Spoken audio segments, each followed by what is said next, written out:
ஏறத்தாழ இந்த இந்திய மொழி குடும்பங்கள் என்று வரும்போது ஆரம்ப காலத்துல நாம 1652 நம்முடைய இந்தியாவில் இருப்பதாக கணக்கிட்டிருந்தார்கள்.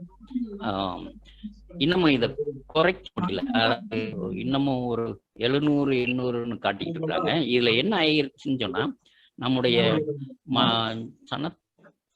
மக்கள் தொகை கணக்கெடுப்பு நடத்தும் போது பல்வேறு டயலக்ட் என்று சொல்லக்கூடிய கிளை மொழிகளையும் சேர்த்து மொழிகள் என்று கணக்கிட்டு விட்டார்கள் ஆரம்ப காலத்தில். அதாவது அந்த அடிப்படையில மக்கள் தொகை கணக்கெடுப்புல சேர்த்ததுனால இப்போ நான் எனக்கு ஒரு பெருமை சேர்க்கிறது போல பின்னாடி நான் எடுபட மாட்டேன்.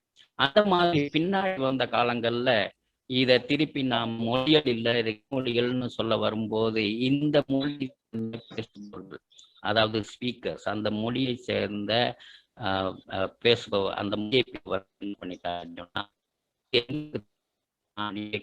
ஆகக்கூடாது அப்படின்ற பல பிரச்சனைகள் வந்துட்டு அப்புறம் பல்வேறு மொழிகளை கொஞ்சம் குறைச்சாங்க. அது குறைக்க முடியல. அந்த அடிப்படையில் அன்றைய காலகட்டத்துல அதாவது 19ஆம் நூற்றாண்டுல இந்த 19ஆம் நூற்றாண்டுல வரக்கூடிய கணக்கெடுப்பின்படி, அதாவது மக்கள் தொகை கணக்கெடுப்பின்படி 1652 மொழிகள் பேசப்படுவதாக கூறப்பட்டது. அந்த காலகட்டத்தில் சோவியத் யூனியன் என்று, அதாவது இப்போது தனியாக சோவியத் யூனியனில் இருந்து பிரிஞ்சதுதான் சோவியத் ரஷ்யா என்று சொல்கிறோம். இந்த ரஷ்யா வேறு நாடுகள் ஒன்றாக சேர்ந்துதான் இந்த சோவியத் யூனியன் நாடுகள் இருந்தன. அந்த சோவியத் யூனியன் இருந்த காலத்தில் பல மொழிகள் அந்த சோவியத் யூனியனில் பேசப்பட்டது.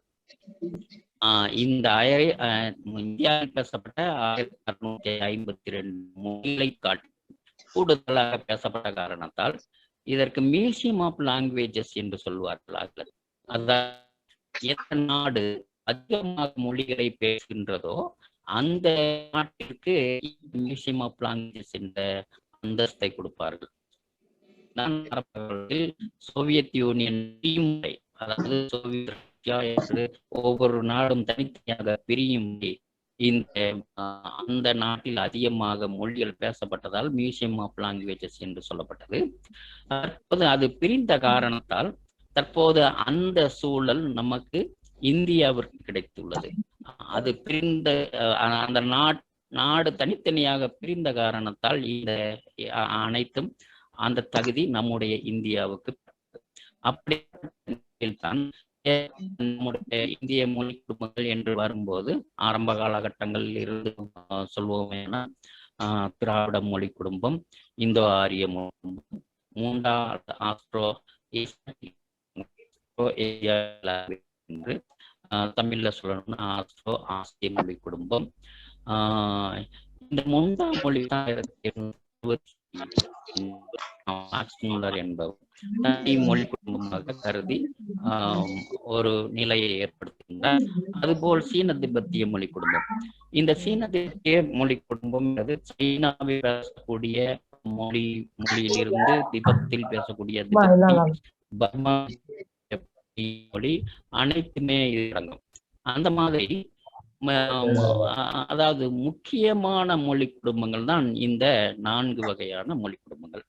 அடுத்தது அந்தமான் நிக்கோபார் தீவுகளில் பேசக்கூடிய மொழிகளை அது தனி மொழி குடும்பம் என்று கருதுபவர்களும் உண்டு. காரணம் மொழிகள் ஏறத்தாழ ஆப்பிரிக்க மொழிகளோடு மிக தொடர்புடைய அறிஞர்கள் கருத்துக்களை எடுத்துரைக்கின்றார்கள். ஆகவே இந்த அந்தமான் நிக்கோபார் மொழிகள் இந்த 4 வகை குடும்பத்திலும் அடங்காமல் பிற, அதாவது நிக்கோபார் மொழிகளோடு தொடர்புடையன என்று கருதக்கூடிய நிலையில் நிக்கோபார் மொழிகள் இருக்கின்றன. அதுபோல் இன்னும் இப்ப நம்முடைய இந்த திராவிட மொழிகள்லேயே 1-2 மொழிகள் இந்த அந்தமான் நிக்கோபாரனுடைய ஃபீச்சர்ஸ் பண்புகளை கொண்டிருக்கின்றன என்று பேசுவதும் உண்டு. அதையும் தனி மொழியாக கருதுபவர்களும் உண்டு. அதுபோல் நகலி என்ற ஒரு மொழி குடும்பம், அடிப்படையில் பெயர் இட முடியவில்லை. ஒரு நகலி என்ற ஒரு மொழி உள்ளது. அது பேராசிரியர் நாகராஜா என்ற ஒரு பேராசிரியர் அந்த நகலி என்ற மொழியில் ஆராய்ச்சி பண்ணி பல்வேறு புத்தகங்களை வெளியிட்டிருக்கின்றார்கள். நம்முடைய தமிழ் மொழியியல் சங்கத்திற்கும் அவர் ஒரு உரையை நகலி என்ற மொழியில் கொடுத்தார்கள். அவர் அதிகமாக அந்த நகலியில் வேலை செய்து கொண்டிருந்தார்கள். அந்த அடிப்படையில் அந்த நகலியில் இருந்து பிறந்த ஒரு எச்சம் என்று சொல்லக்கூடிய ஒரு நிலையை பார்க்கின்றோம். அது ஒரு தனி குடும்பம் என்று கருதுபவர்களும் உண்டு.